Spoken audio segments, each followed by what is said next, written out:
She drained our joint account and texted, "I'm leaving you. Good luck surviving." I replied, "You too." She didn't realize the account was set up as a business line of credit, solely in her name. The bank began calling her about the $80,000 debt within the hour. I, 31 male, was with Chloe, 29, for 6 years, married for 3. The text came while I was at my desk job on a Thursday afternoon. "Just emptied our account. I'm leaving you for someone who actually has ambition. Good luck surviving without me. BTW already filed for divorce. Don't try to find me." I stared at my phone, then logged into our banking app. Sure enough, the account we'd been using for household expenses showed the previous balance, $80,000. Here's the thing about that account though. When we first moved in together 4 years ago, Chloe insisted on handling finances. She was working at a bank then, said she knew all the tricks for maximizing interest, getting the best accounts, etc. I was young, in love, and honestly terrible with money stuff, so I agreed. She set up what she called our household account and added me as an authorized user. Said it was better than a regular joint account for tax purposes and credit building. I transferred my portion every month, she handled bills. Worked fine. What I didn't know until much later, and what Chloe apparently still didn't realize, was that she'd actually opened a business line of credit, not a checking account, in her name only. As the sole proprietor of her consulting business that never really took off. I'd figured this out about 8 months ago when I finally started educating myself about finances, ironically, because Chloe kept calling me financially illiterate. Noticed weird terms on a statement, did some Googling, called the bank pretending to be confused about our account type. The rep explained I was just an authorized user on a business credit line, not liable for any debts. Only the account owner, Chloe, was responsible for repayment. I kept my mouth shut, kept transferring my half every month. But I also quietly opened my own personal checking account and started building an emergency fund, just in case. So when I saw that text, after the initial shock, I actually laughed. She'd just stolen $80,000 from herself, from a credit line she'd have to pay back, with interest. I texted back, "You too." Then I waited. Took exactly 73 minutes for my phone to explode. Chloe calling, declined. Unknown number, probably her mom, declined. Chloe calling, declined. Text from Chloe, "What did you do?"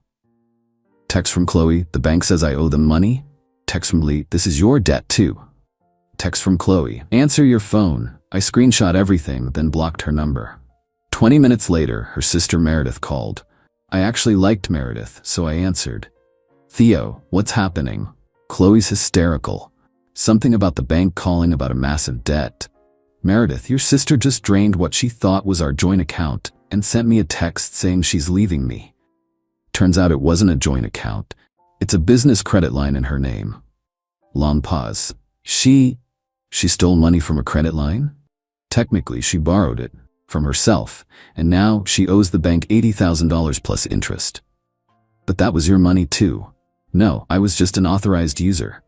I put money in monthly, which technically counted as payments toward the credit line. But the debt, that's all hers. You knew? Found out 8 months ago. Never thought she'd do something this stupid though. Meredith was quiet for a moment. "Theo, she's with someone else, has been for months. Some crypto guy named Blake she met at a conference. I figured as much. You need to help her with this debt situation." Why would I do that? She just stole what she thought was my money and left me for another man. Because it's the right thing to do. The right thing? Meredith, she literally tried to leave me with nothing. She thought I'd be broke and desperate. The only reason she's in trouble is because she didn't understand her own financial setup. I hung up. Update 1. The entitlement has reached astronomical levels. First, Chloe tried the legal route. Had some bargain basement lawyer send me a letter demanding I pay half the debt as it was marital funds. My lawyer, yes, I'd already retained one, responded with a simple statement. I was an authorized user, not a cosigner. The debt predated our marriage since she opened the account before we wed.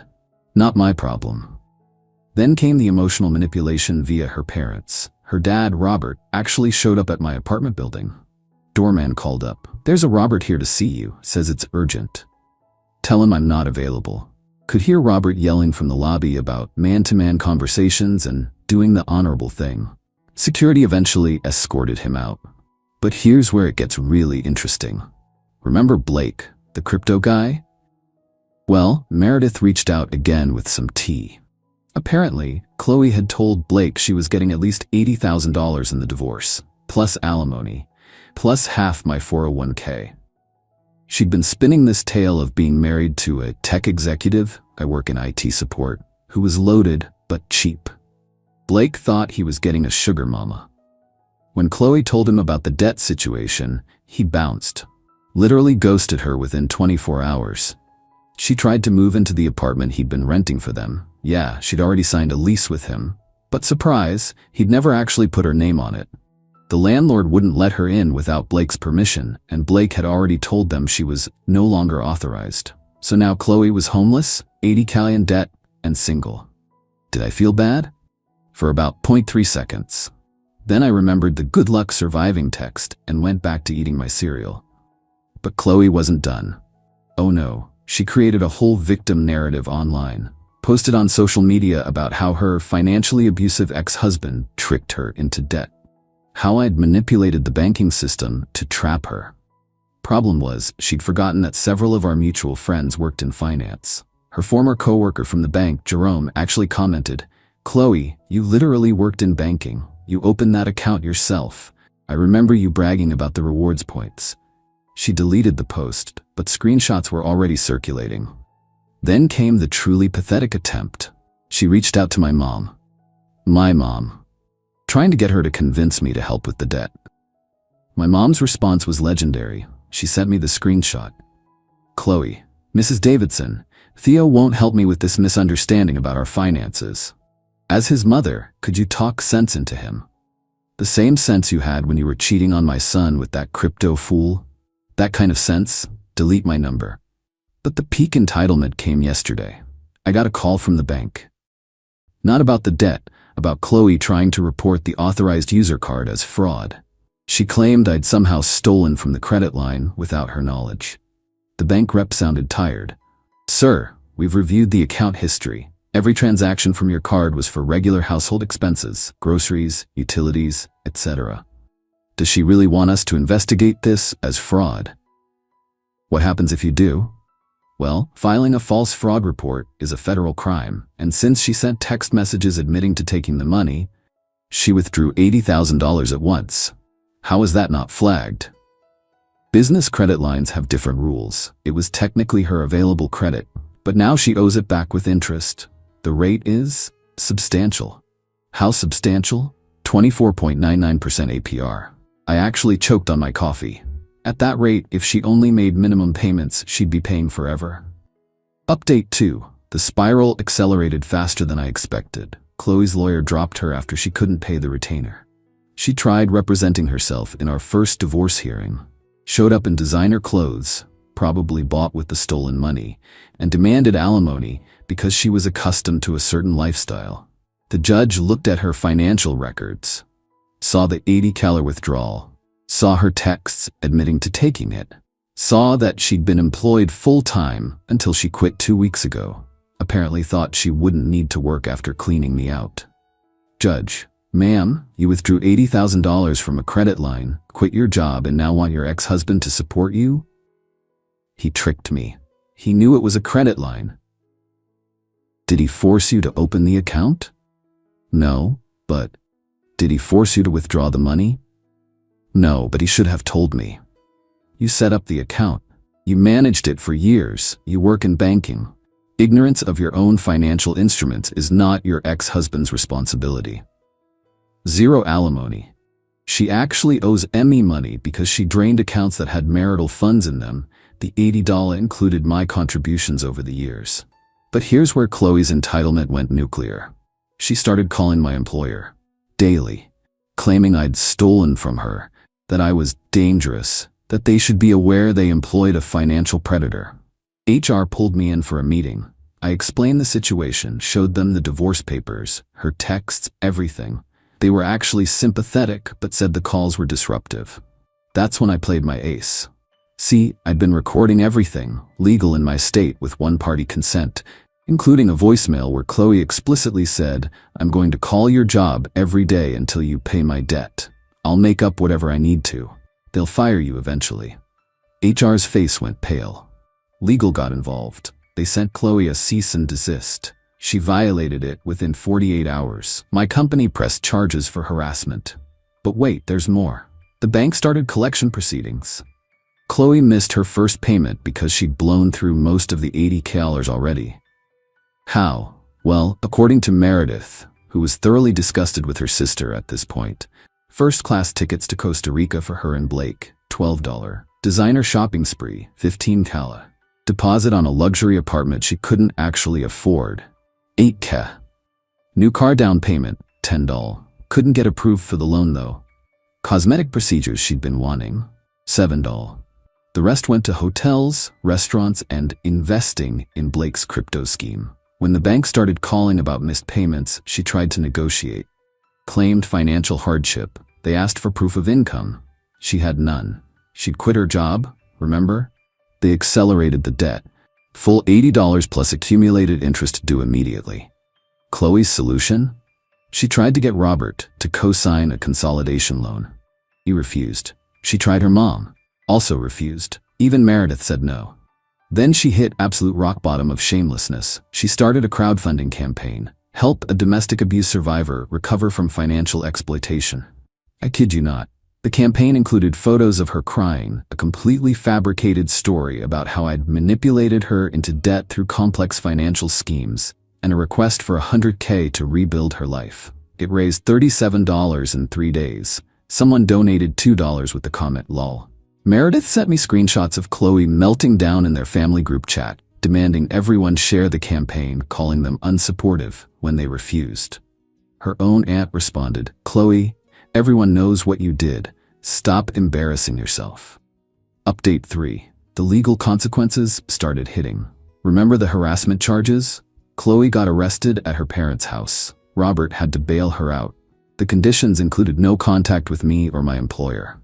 She violated those conditions within a week by creating fake email accounts to send anonymous tips to my company about my criminal behavior.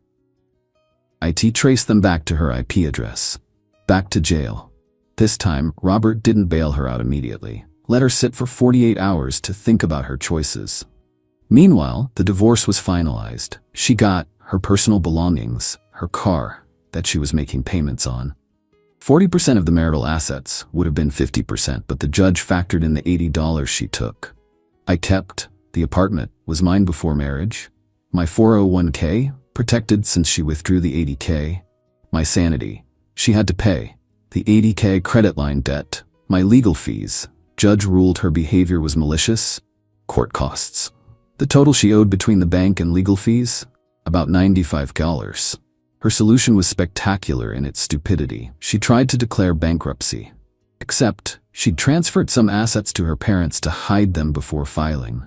The bankruptcy trustee found out. Of course they did. It's their job. That's bankruptcy fraud. A federal crime. She panicked and withdrew the bankruptcy petition, but now she was under investigation. During all this, she was still living with Robert and her mom.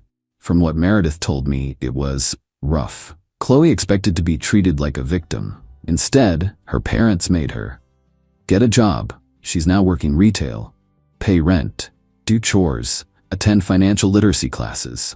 The irony. She lasted 2 weeks before having a meltdown about how everyone was punishing her for falling in love with Blake, who hadn't contacted her since disappearing. Then came the last desperate play. She reached out to my ex-girlfriend from college, Amber, on social media. Tried to convince her that I was some kind of financial mastermind who'd conned them both. Wanted to team up to expose me. Amber's response was perfect. She sent me the screenshots. "Chloe, I dated Theo for 2 years. He's literally the most straightforward person I know. We broke up because we wanted different things, not because he's some evil genius. Also, girl, you stole $80K and got caught. Take the L and move on." But my absolute favorite part? Last week, I ran into Blake at a coffee shop. He tried to avoid me, but we ended up in line together. So I said, "How's the crypto going?" He looked embarrassed. "Look, man, I didn't know she was married at first. Don't care, but I am curious. Did she ever invest in your scheme?" "Yeah, about $15K. How'd that work out? The coin crashed. It's worth maybe $300 now. I actually laughed out loud in the coffee shop. Final update. The conclusion is both pathetic and predictable. Chloe's debt to the bank went to collections. Her credit score is destroyed. She'll be dealing with this for the next decade minimum. The harassment charges resulted in 18 months probation and mandatory anger management classes. She has a criminal record now. Her job at the retail store lasted 6 weeks. She got fired for berating a customer who she claimed looked at her judgmentally. Now she's working at a call center, ironically doing collections. She tried one more Hail Mary, reached out to me through a mutual friend asking if we could start over, said she'd learned her lesson, and Blake meant nothing. My response through the friend, tell her I said good luck surviving. The mutual friend later told me Chloe went ballistic, screaming about how I'd ruined her life and set her up. Robert finally kicked her out after she tried to steal checks from his checkbook. She's now living with a cousin who charges her market rate rent and requires first and last month up front. Meredith and I actually still talk occasionally. She told me Chloe recently said at a family dinner that she was the victim of a sophisticated financial conspiracy and that I'd probably been planning this for years. Her uncle, who's an accountant, responded, "Chloe, you opened a credit line, forgot it was a credit line, stole from it, and got caught. The only conspiracy here is how you graduated from college." As for me, I'm doing fine. Kept my job, my apartment, my retirement savings. Started dating Jade, a woman from my rock climbing gym who actually understands how bank accounts work. The 80 teller Chloe stole? Well, technically she stole it from herself, and I'd only contributed about $20 of that over the years in monthly payments. The bank considered those legitimate payments toward the credit line. So really, she played herself. Last I heard through the grapevine, she's in debt for the next 15 plus years. Living paycheck to paycheck, Blake is being investigated by the SEC for his crypto scheme.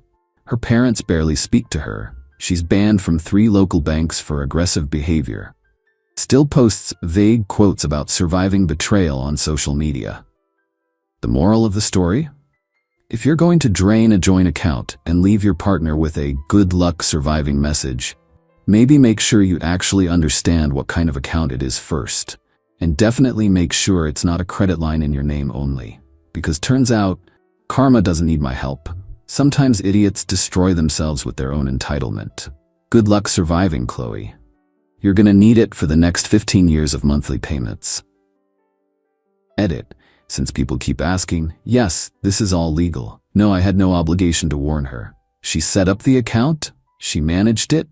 She worked in banking. Her ignorance of her own financial instruments isn't my responsibility, especially after she tried to leave me with nothing. Edit 2. For those saying I should have told her, she literally sent me a text saying she was leaving me and to good luck surviving after stealing what she thought was our money. Why would I help someone who did that? Edit 3. Chloe, if you're reading this, and Meredith says you've been hate searching my username, that financial literacy class you're taking, pay attention. Might help with the next 180 monthly payments you've got left.